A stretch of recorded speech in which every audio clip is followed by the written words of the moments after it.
Okay, we're going to get going. Picking up on where we left off.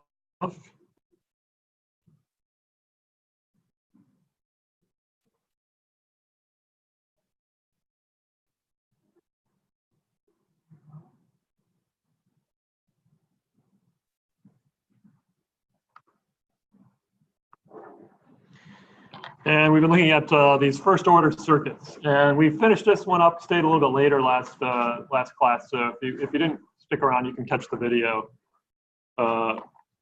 This was a challenging one because it has a dependent source, and it just kind of reminds you that these dependent sources don't go away either. They're used so often that we have to continually kind of deal with them. And the way you solve this is a first order source-free RL circuit, you've got an inductor, and you have to find the Thevenin resistance of the circuit that is attached to the inductor. And since it has a dependent source, you got to solve it using the dependent source approach, where you attach a test signal to the circuit, which so many people didn't do on test 2 when you had to do that. So that's why a lot of your scores are lower than you might have hoped. And you'll get a chance to fix that by Sunday if you take your test and correct your errors. So finding the Thevenin circuit of a circuit with a dependent source is an important part of the class, and you're going to have another circuit similar to that in test 4, so you definitely want to be able to do this kind of operation. Test 4 is going to involve AC circuits, and you have to do something similar with that. But anyway, moving on, example 4 is another example. Typically, the circuits don't have dependent sources in them, but again, the pattern is you check to see is it source free, and here's a case where we have a switch again. So this switch has been open for a long time, and it closes at t equals 0, and the long time is the idea for this thing called steady state, which we always have to be aware of. And what does an inductor become in the steady state? A short circuit, yeah, because V equals L di dt, and when everything is stable, di dt is 0, so V equals 0. The voltage across the inductor is going to be 0, so it acts like a short. And we're asked to find I of t, I0 of t, and V0 of t for t greater than 0. So we ask ourselves, is this a source-free circuit? We're gonna look at the what is not a source-free circuit also in this lecture, and the answer in this case is yes. It is source-free because even though there's a source in there, what happens to that source when you throw that switch? When that switch is closed, what happens to that source?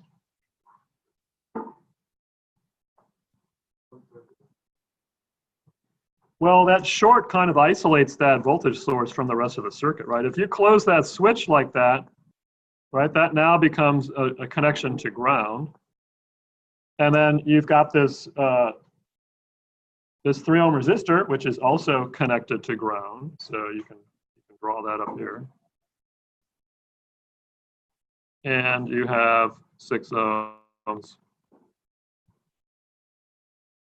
and our inductor going like that, right? So that short is essentially isolating the voltage source from the part of the circuit that has the inductor in it, because you're basically shorting this 3 ohm resistor, and you can sort of imagine it like this. There's not going to be any influence.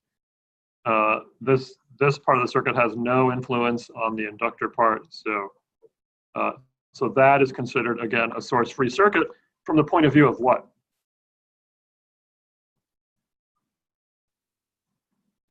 From the point of view of the inductor, when t is greater than 0, there's no source attached to it.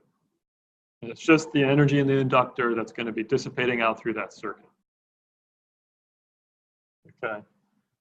And the form of the solution is the inductor current is going to equal some I0 e to the minus t over tau, where tau equals L over R Thevenin.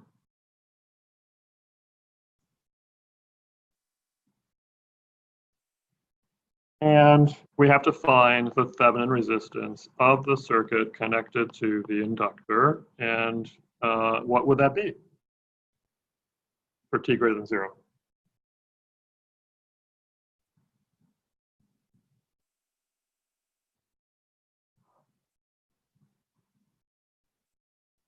How about 3 parallel with 6? You see how those are both in parallel? From the inductor's perspective, you have essentially a current divider, right? Some of the current can go through the 3 ohm, some of the current can go through the 6 ohm, but it's going to actually have to circle back through, through the inductor like that. So that equals 2 ohms. And tau is then going to equal 2 henries over 2 ohms, which is 1 second.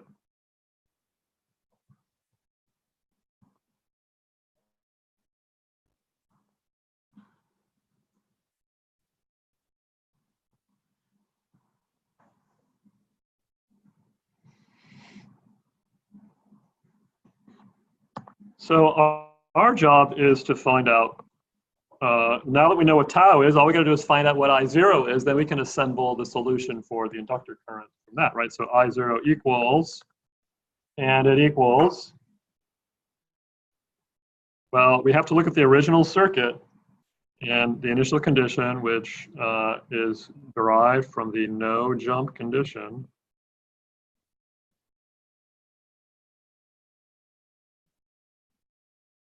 Means that whatever the inductor current is at the moment before the switch moves, it has to be the same the moment after the switch moves. And that's going to be our I0. So what we have to do is we have to look at that circuit the moment before the switch was thrown. And at t equals 0 minus, that switch was an open circuit. So we can draw the circuit again as an open, with an open circuit where that switch is.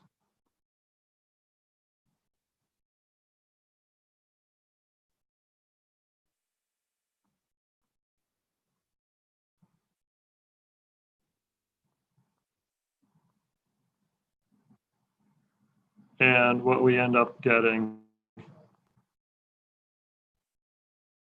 is the inductor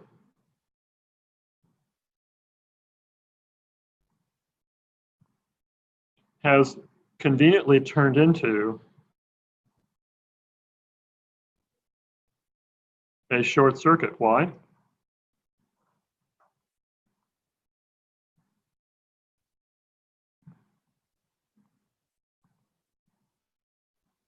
Because that's what inductors are in the steady state. Because of steady state conditions that took place before t equals 0 minus, the inductor is a short circuit.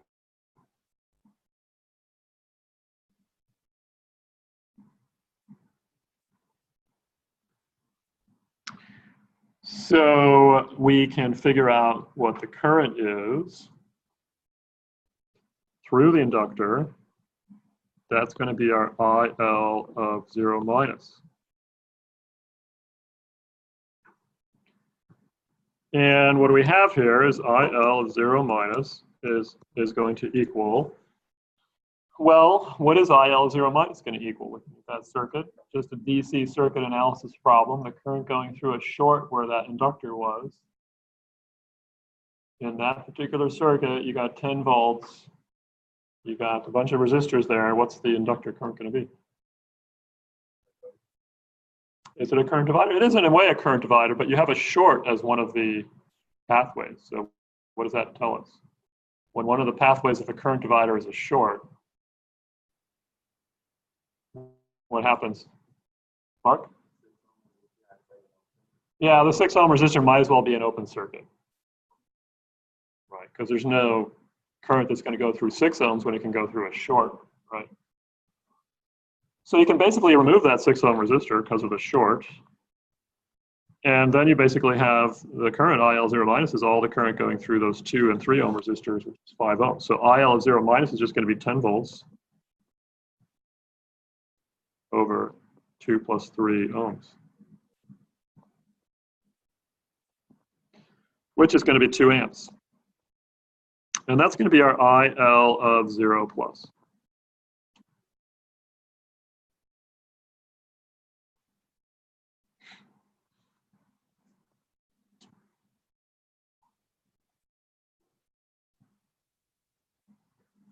That becomes our I0.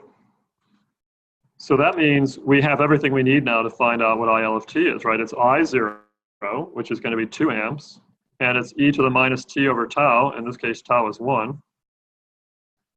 And that is our solution for the inductor current for time t greater than 0. So what's cool about this is that, you know, we're basically able to solve these circuits that have differential equations in them just by using DC circuit analysis techniques, right? You see how we're using DC analysis circuit techniques. We're finding the Thevenin resistance, you know, seen by the circuit. That's just a DC circuit problem, seen by the inductor. We're finding the initial current when the inductor is a short circuit. You throw out the inductor. In both of these cases, there's no inductor in the circuit that we're analyzing. We're taking the inductor out, either turning it into a short or removing it to find the Thevenin resistance, or the short to find the initial current. And then you assemble the actual current from all those pieces. You end up getting a function of time. Did we have to solve a differential equation to solve this? No. We just solved a bunch of DC circuit problems, which we already should know how to solve. Once you have IL of t, you can think of IL of t now as a time-varying current source. And then you can actually use that to solve for these other circuit parameters like IO of t.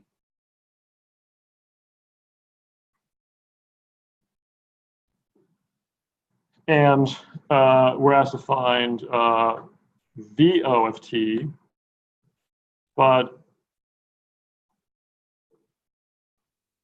we can find IO of t if we only knew what the voltage was across that inductor, right? If we label this, let's see, we label this, do this in green. If we label this plus minus VL, right? VL of t is going to equal L di dt, di L dt, right? The derivative of that inductor current. So L is 2, and the derivative of this thing is, you know, minus 1 comes down, so minus 2 e to the minus t. So that equals minus 4 e to the minus t. And once you know what the L of t is, IO of t, which is the voltage, was the current through the 6 ohm resistor here, is just going to equal VL of t over 6 ohms.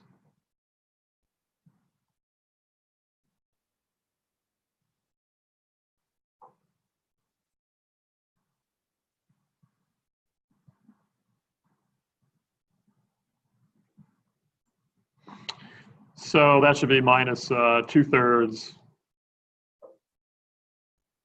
e to the minus t.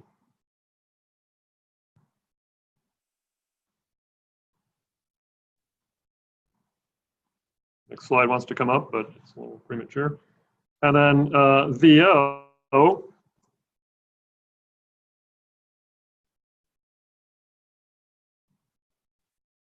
well, what's interesting about VO of t is the voltage across the 3 ohm resistor. And if you look at the way it's labeled here in this circuit, this is going to be going into a short, right? So VO is this way. VO of t is minus VL.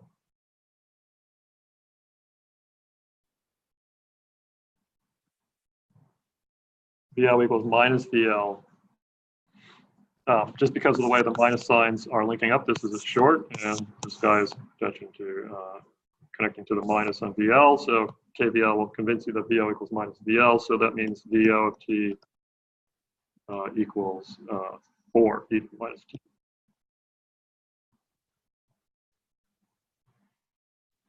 So the problems are getting more involved, but they are just DC circuit analysis problems. Isaac?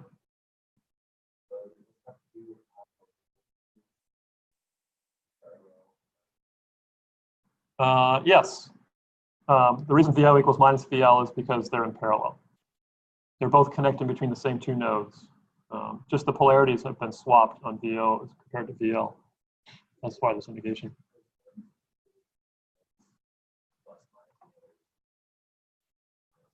Yep. Yep. We're using passive sign convention for the inductor, notice, right? The current is flowing into the plus side there. You still have to use passive sign convention for inductors and capacitors to line up the voltages and the currents properly.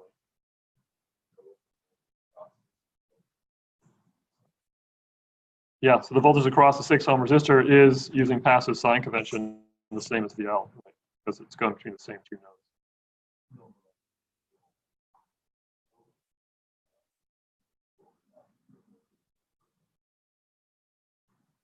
Well, the equivalent to VL, right? Wouldn't it? Because the signs for VL again follow passive sign convention for IO, right? Mm-hmm.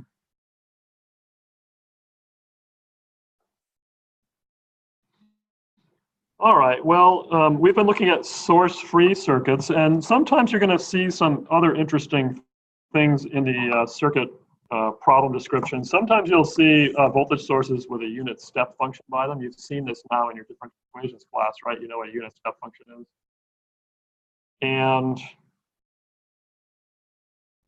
a unit step function has this property that it's 0 for t less than 0, and it's 1 for t greater than 0.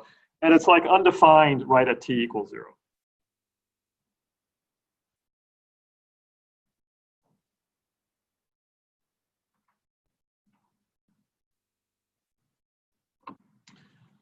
And you can do a delayed step function. U of t minus t0 has the jump occurring at t0. U of t plus t0 has the jump occurring at minus t0. Those are just different options. And we're using them to model switching circuits. And have you guys done Laplace transforms in differential equations yet? You're just starting them? You're doing them right now? Yeah. So you can use Laplace techniques to do circuit analysis as well. We're not going to do that in this class, but by representing switch circuits with step functions, you can take the Laplace transform of the step function. You can do your analysis using Laplace transforms. The idea being like, here's a circuit with a switch in it, and from the perspective of terminals A and B, the voltage here at VAB was 0 for t less than 0, and it was V0 for t greater than 0. When that switch connected to the top, it jumped up to V0, right? And sometimes just mathematically, for doing analysis, like Laplace transforms and stuff, it's easier to think of that as a voltage source with a step function attached to it, representing the turn on of that voltage source.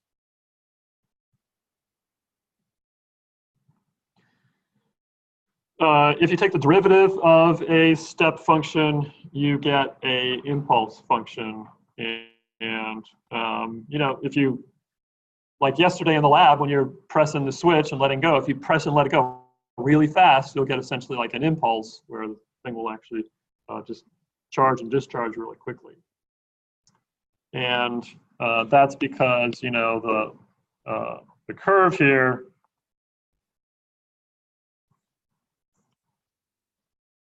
jumps from 0 to 1 here, and the derivative of that is essentially infinity right at 0, and then a 0 elsewhere. So that's our impulse function, and the area under the impulse function is the height of it, so that's considered 1 there. It's stuff I haven't done in a while. Laplace transform, pretty cool though. You might also get a unit ramp function, although I don't think we have any problems with the unit ramp. That's where you're integrating the unit step function from minus infinity to t, and so it's 0 for t less than 0, and it's t for t greater than 0. Anyway, that's just an aside, so that when you see these later on, you won't be too surprised. Now, we talked about the source-free circuit where you don't have any sources attached to the inductor or the capacitor for t greater than 0. But what about if you did have a source attached to it? In this case, we have a capacitor where the switch closes at t equals 0, and it's going to bring a voltage source connected to the capacitor. So given that, given that v of 0 equals v0, and the switch is closing at t equals 0, we can find that Vc of 0 equals V0, and we're asked to find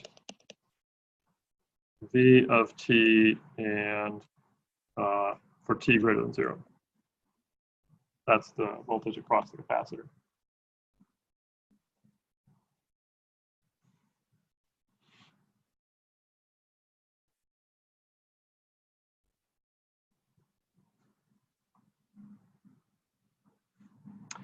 So the derivation of this is the derivation, you've seen this also in your differential equations class, so we can probably go through this kind of fast, I think. But if you draw the circuit as a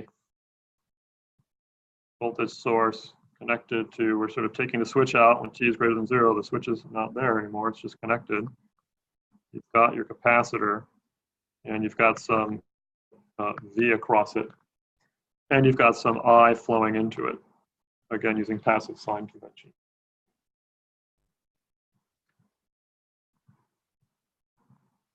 So KVL says that minus Vs plus R times I plus the voltage on the capacitor has to equal 0.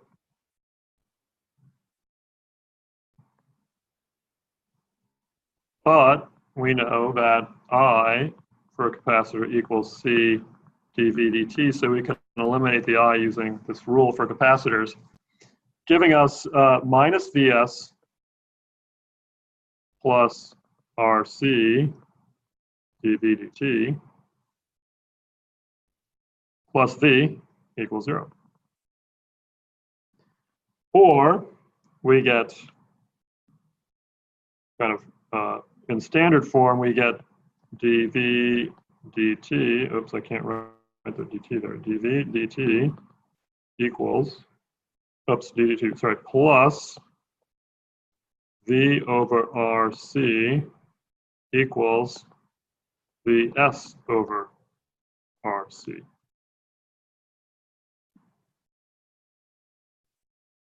You all read that okay?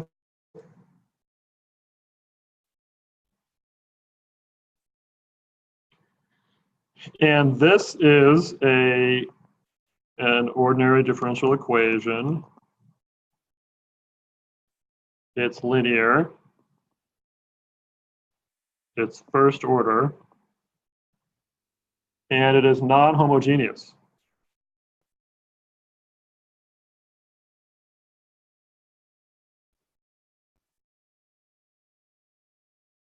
But you know how to solve those too.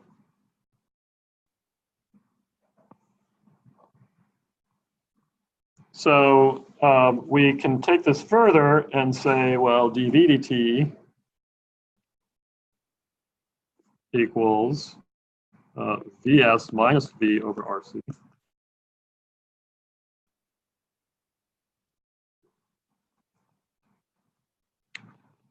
And dV dt then equals minus V of minus Vs over RC. And we can solve for dV.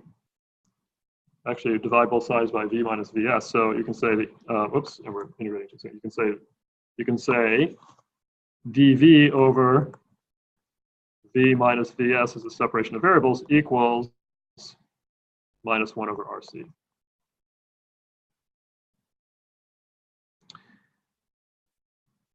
dt.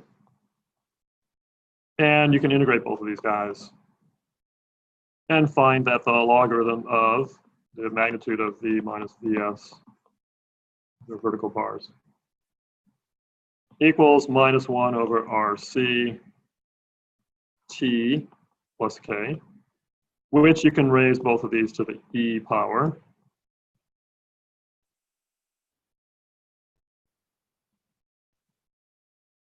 And what this tells you is that V minus Vs equals e to the some constant K times e to the minus T over RC. Or that V equals some Vs voltage plus A e to the minus T over RC.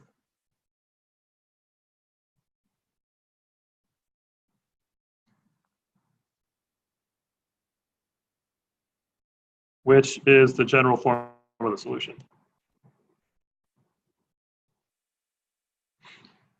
So the initial conditions for t at t equals 0 is that V0, like when you plug T0 into that formula, you get the initial voltage V0 is going to equal Vs plus A.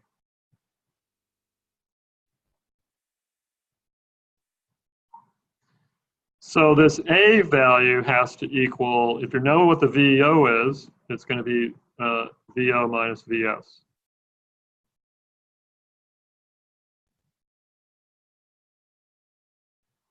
So the general solution is going to be something like V of t equals Vs plus VO minus Vs e to the minus T over RC.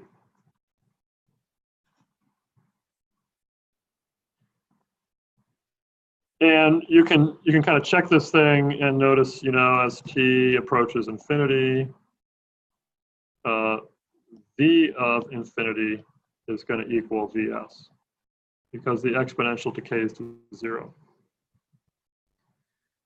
So this is the step response equation, and you can compare that to the source-free response.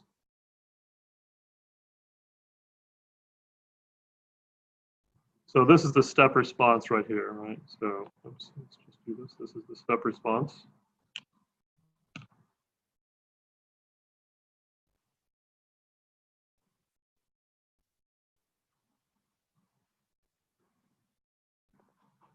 And in comparison, the source-free says V of t equals V0 e to the minus t over tau.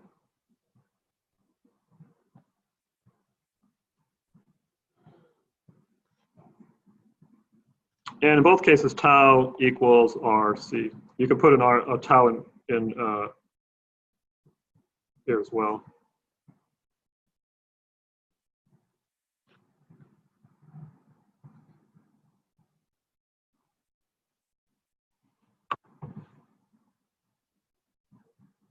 And basically, you can sort of see that if the two are actually very similar. The step response and the source-free response are very similar. The source-free response, in fact, is exactly the same as the step response if you set Vs equal to 0, right? You're going to get the same formula for this for the source-free as you have for the step. So so keep that in mind. If you just want to have one formula, the step response formula will cover the source-free situation. If you don't have any source driving, Vs goes to 0. So that is kind of helpful to see. And what does this actually mean? Well, what this means is that the capacitor voltage was at some value of V0 before the switch changed. And then it became this V infinity, which is the source voltage, plus V0 minus V infinity times e to the minus t over tau. And you can think of this as the sum of the natural response, which is this term here, plus the forced response. And it's also the steady state response plus the transient response. You can think of it that way as well.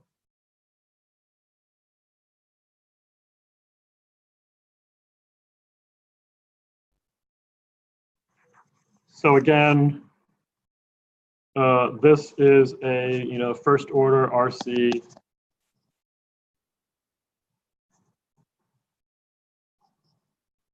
circuit, which is not source free.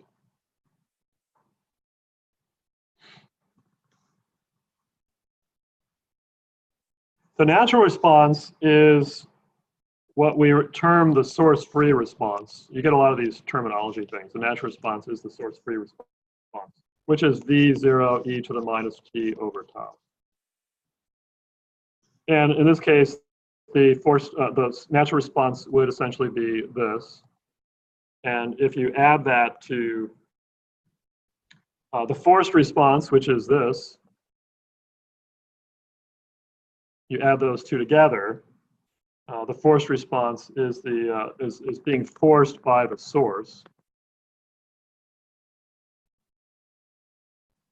and that's basically V infinity times 1 minus e to the minus t over tau.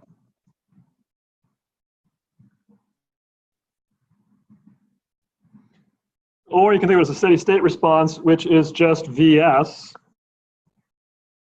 and the transient response, which is the decay of some a e to the minus t over tau, which is this V0 minus V infinity. Anyway,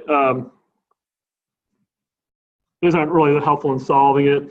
But basically what that means is when you're trying to solve a step response circuit, there's three things now you have to find. You got to find what the initial voltage is from the initial conditions, no jump across the capacitor when the switch goes.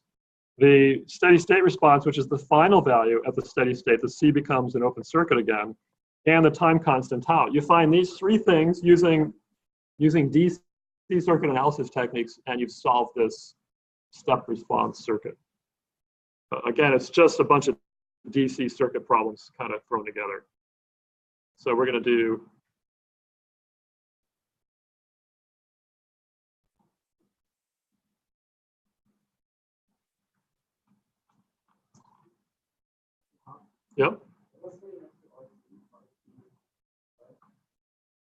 circuit. First order RC circuit.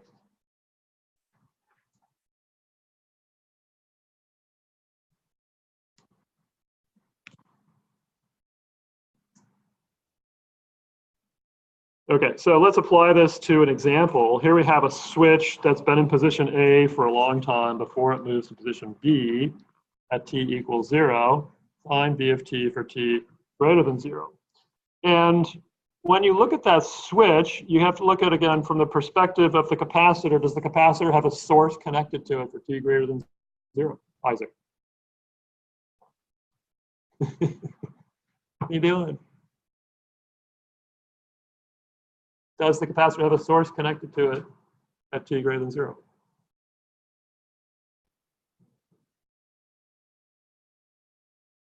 When the switch throws, Mark, is there a source connected to it? Yes, so therefore you can't use a source-free approach, right? So this is not a source-free circuit.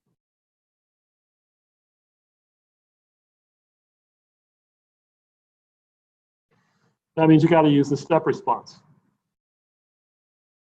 When there's a source attached to that capacitor for t greater than 0, you have to use a step response. That means the form of the solution is going to be, the V of t is going to be whatever the final value is across the capacitor, plus V0 minus V infinity e to the minus t over tau. So there's three things we've got to find. We've got to find V0,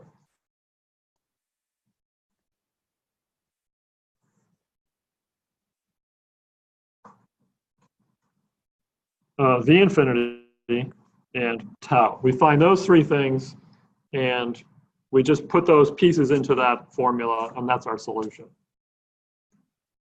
So this, again, is going to force us to really examine this circuit from a lot of different angles using DC techniques. So all our DC techniques can constantly come out here and through the rest of the semester. So V0 equals, okay, well that's, you got to find that from the initial conditions, from the no jump rule, right?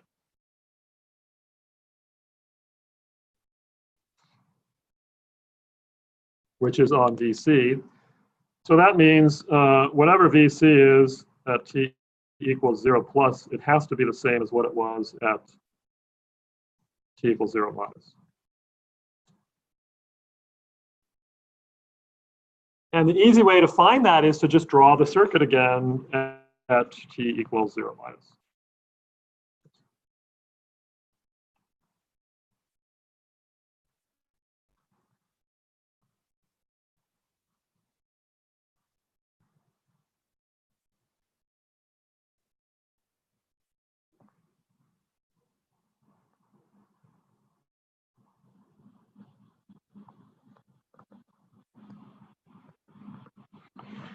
And we draw it, right? Take the time and draw the circuit, because if you try to just sort of, brainiac your way through it, you're probably going to make a mistake. You draw the circuit where the switch is in one of these positions, and that helps show you what you have to worry about, right? The switch is in position A here for t less than 0. And you've got the capacitor attached to a circuit. And the capacitor in the steady state looks like what?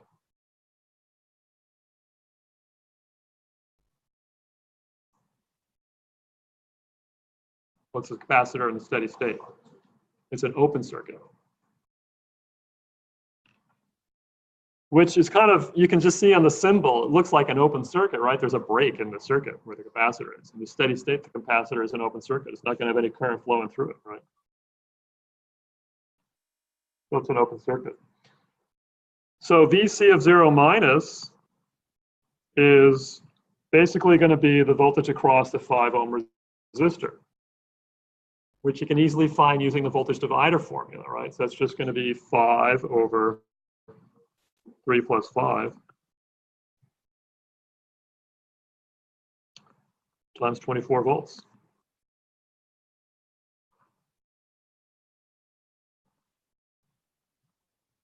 So that's equal to 15 volts. And that's our VC of 0 plus, which is what our VO is, right? That's the first part of the problem.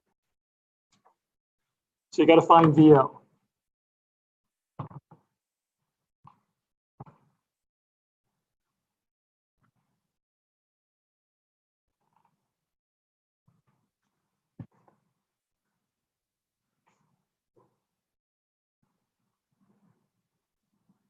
Okay, next you got to find tau. Well, to find tau, you can draw the circuit for t greater than 0, right? The tau that we're solving for is the time constant of the region of interest that we're trying to solve this thing for, which is t greater than 0. So you got to draw the circuit again for t greater than 0. Now in this case, the switch has moved to the other position, and you're connecting the capacitor to the 4 ohm resistor, which is then going into the 30 volt source.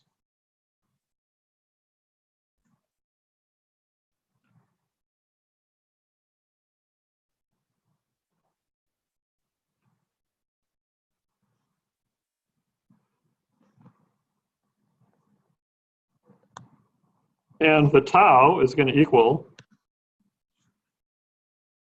what's the Thevenin resistance of that circuit? As seen by the capacitor. 4 kilo ohms.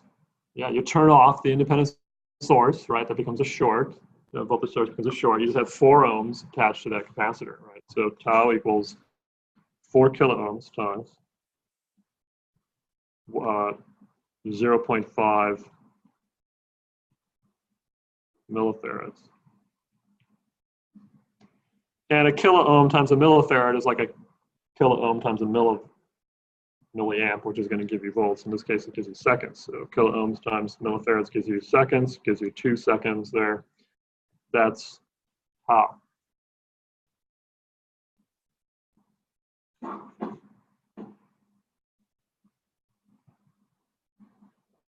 And the third step is that the infinity value is going to be, again, looking at the circuit for t greater than 0 in the steady state now, because after the transient has died down,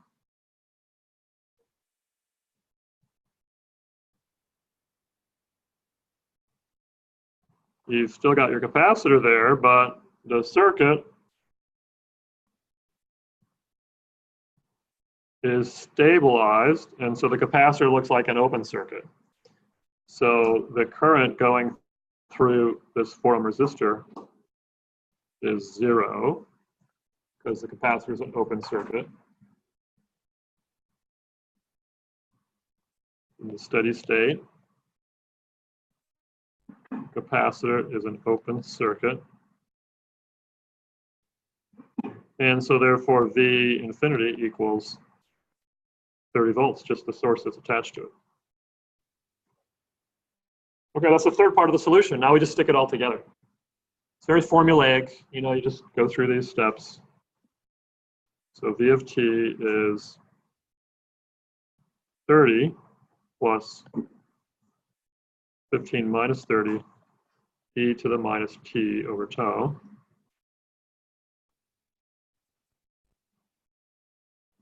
Or 30 minus 15 e to the minus t over 2.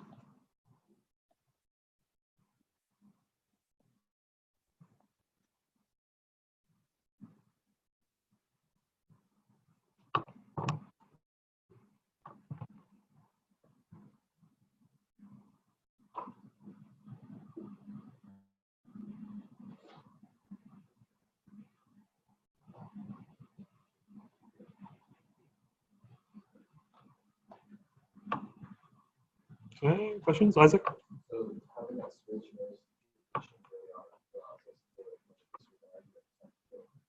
Yeah, having the switch, the way the switch is moving, you can see that it's leaving half of the circuit just disconnected. And you're going to find circuits where the switches are all in different places. You have to kind of reason your way through what that means. It's not always going to be the way it is here.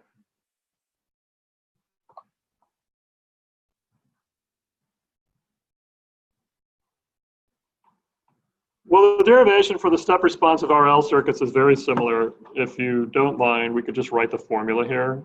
So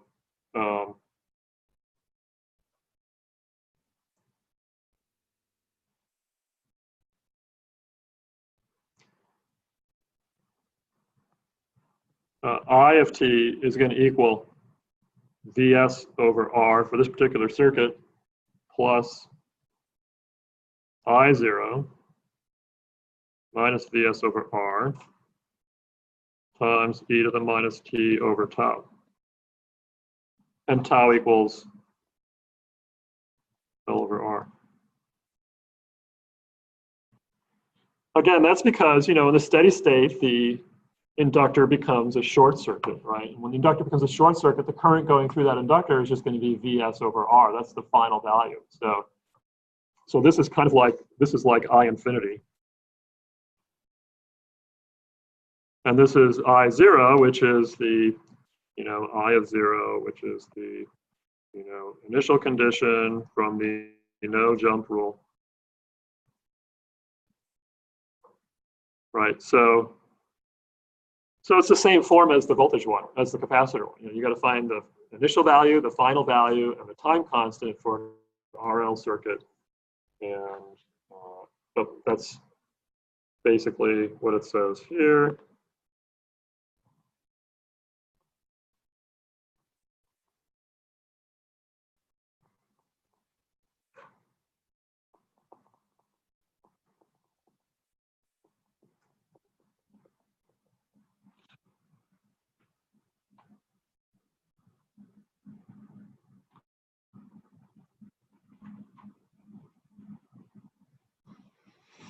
Any question, Mason? Pardon me? Are you going to be using the definition of the step function? Well, you're going to see problems that have step functions in them. Like it might show up like this, and you're going to have to understand what that means. That means it was 0 for t less than 0, and it was Vs for t greater than 0. Because that's going to be necessary for finding initial conditions and stuff like that, and final values, right? But you don't have to take, we're not doing Laplace transforms in this class. If you're going to be a double E, you'll actually be doing that in a follow-on class. So in that sense, you're not going to be using them like that. You just have to know what they actually mean. Yeah, what they mean.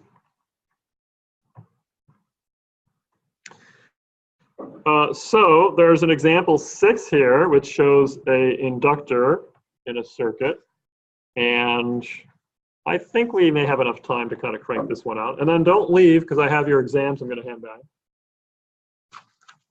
And you all got my email about the fact that you can make up points on exam 2, but you got to turn it in by Sunday evening or first thing Monday, start of class. And I'm not going to talk about where everybody went wrong. You have to figure that out yourself. This is your chance to learn, and make sure you learn how to do the Thevenin equivalent of a circuit with a dependent source in it for the test 4.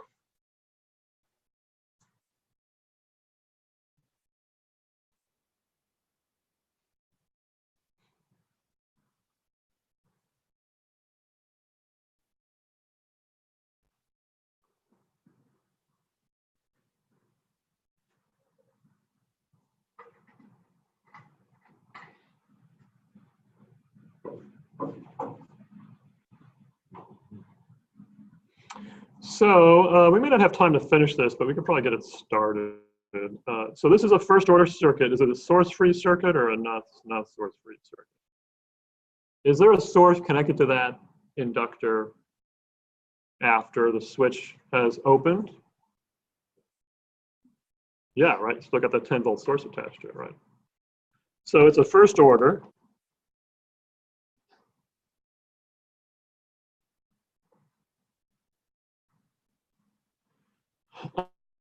And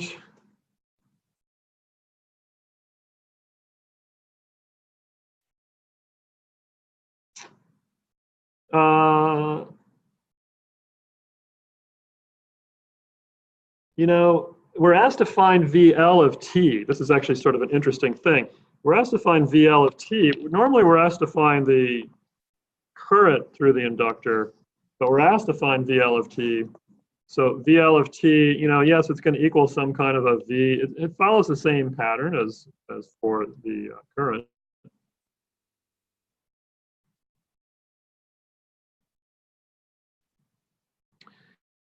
And however, it's going to be sort of hard to find out what VO is because, you know, when the inductor is in a steady state, that acts like a short. So that might not be a good, you're going to sort of lose information there. So it's better to, because it's an inductor, for L's, we're going to find IL first. And then you can find VL by taking the derivative.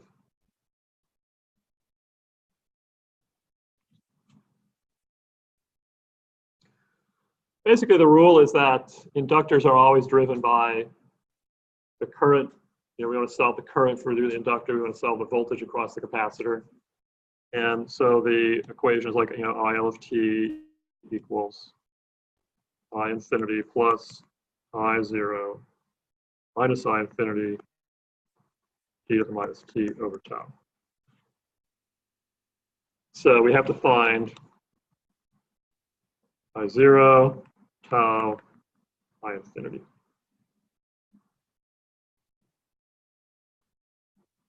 I0 is going to be from the initial conditions.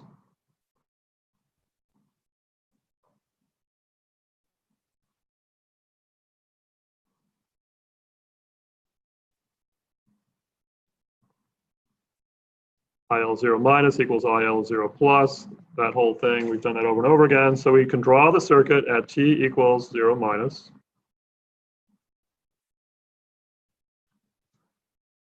And when we do that, we're going to have a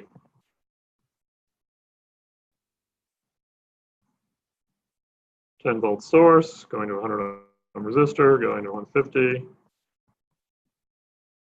And this 50 ohm resistor here is sort of removed because this switch has been closed. So that's kind of gone, right?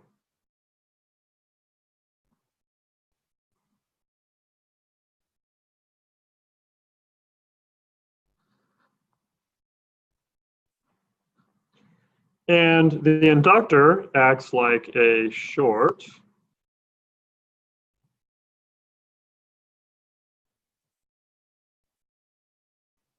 Because in the steady state, the inductor is a short circuit. So IL at 0 minus is going to equal, well, what is IL 0 minus going to be?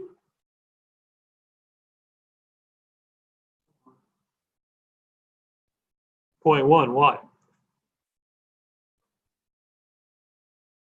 Well, the short, that is the inductor, is also in parallel to the 150 ohm resistor. So no current's going to go through that 150 ohm resistor. All that short's going to take all the current coming out of the 100 ohm resistor.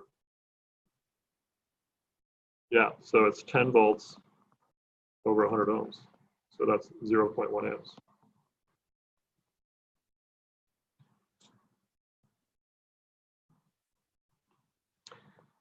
That means IL0 plus is also 0.1 amps, which is our I0.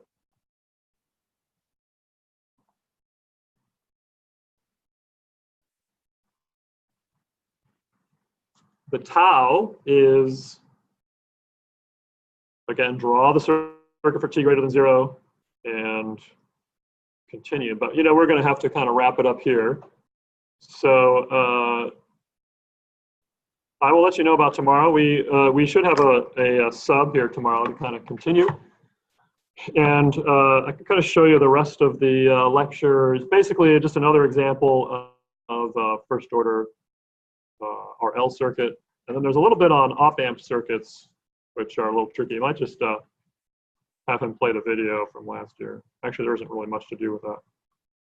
There's really just a couple more,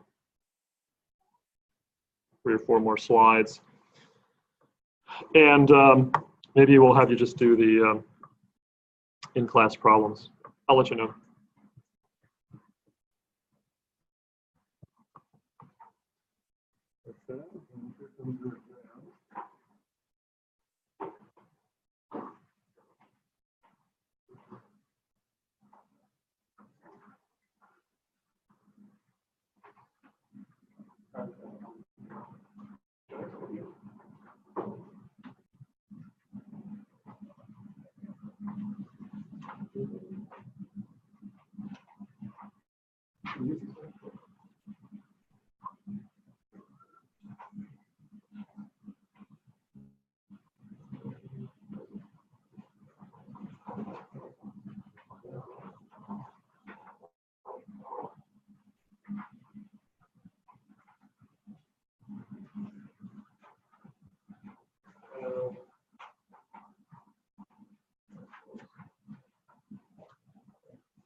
Okay, any questions?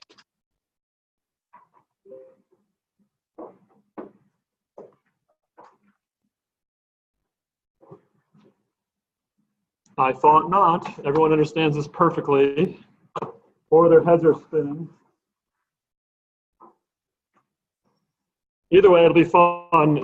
First order circuits are kind of fun problems. You just got to go through these things. Redraw the circuit 3 times.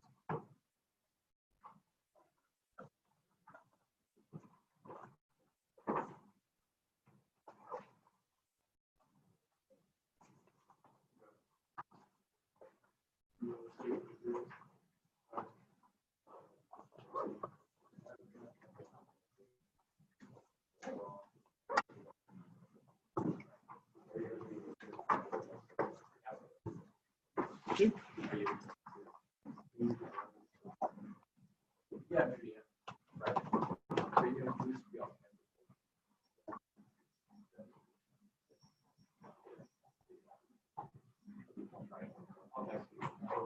actually have a question. Mhm.